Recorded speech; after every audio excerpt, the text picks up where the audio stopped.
Hi, I'm John Crook with Crooks Cycle Right, and welcome to the Cycle Right series.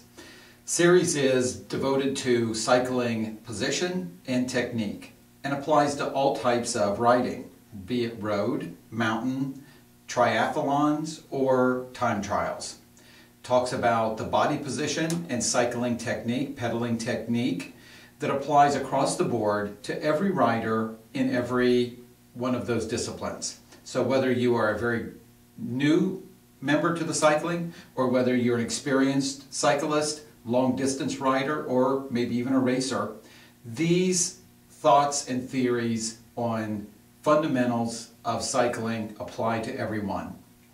So what we're going to do is we're going to explore each of these topics. So we're going to cover some of the myths of cycling position. We're going to talk about the myths of cycling technique and why, not just what the rules are or our thought, but why we believe these things are self-evident, or why it's self-evident that they're likely a myth, that they really don't have any basis of science. So what we'll do next is we'll go through a series of demonstrations that you can do at home.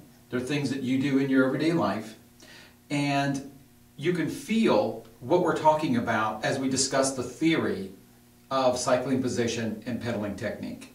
So with that, let's get on to some demonstrations.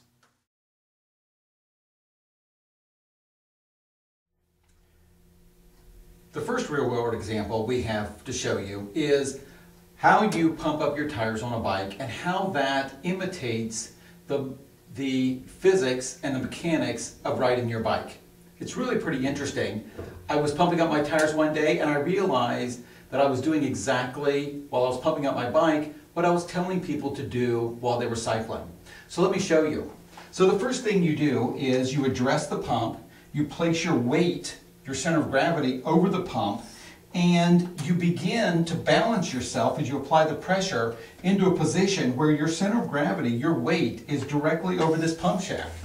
You just do this naturally, but it's really an important item. If you were out of balance, you would be using other muscles in your stomach, muscles in your shoulders, to control yourself and to apply pressure. It's really uncomfortable. So the other thing that you'll notice that you do is when you pull this up, you lock your wrists. You don't wrist when you pump up your bike. You lock your wrists. You deliver the power with these large muscles in your arms, upper arms, and your shoulders. So go anywhere in the world, go anywhere in the United States, this is exactly how everyone uses a hand pump to inflate their tires. Try it at home. You'll be amazed at how much physics is involved in this very one simple act. So, on to example number 2. Here we are, real world example number 2. It's something that you do every day in your life, and that is climb a set of stairs. So what you'll notice is that when you climb a set of stairs, you put your foot on the step. The ball of your foot is where your balance point is. You put your weight, your center of gravity, over the ball of your foot and you push up. If you were not balanced in this way, you would be pushing yourself backwards, you would be launching yourself forwards. However, just intuitively, instinctively, you perform these motions. It's exactly the same mechanics we think you should be using when you're on your bike. So, again, balance yourself over the ball of your foot. Your force is being driven down through that, and instead of the pedal going around, you're going up. It's really exactly the same motion, just a different result. Now, why is it so instinctive when you are climbing stairs and so challenging when you get on a bike? A couple of differences. You're seated. You've got your weight supported by the saddle. The other difference is the pedal is going in an arc. It's not stationary like a step. So those two factors combined make it a lot more challenging to determine where you should be aligned, what your position should be on a bike. So let's finish up. With those demonstrations completed, I wanted to wrap up quickly and acknowledge the source of the material for the Cycle Right series. It all started with the article by Keith Bontrager called The Myth of Cops. that knee over the pendle spindle fit system.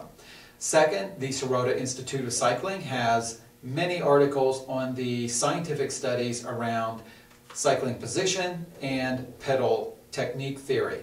And then finally, Wobble Naught and MyoFax are the systems that we employ when we do our bike fitting and our studies of cycling technique. So, section number 2 is on the myths or legends of cycling position. Section number 3 is the myths and legends of cycling technique, pedaling technique, and then we'll get into all of the different disciplines and how the fit is different across each of the disciplines, but how they all converge around the central idea of delivering power to the pedals through the center of gravity. So, we'll see you soon. Thanks for watching.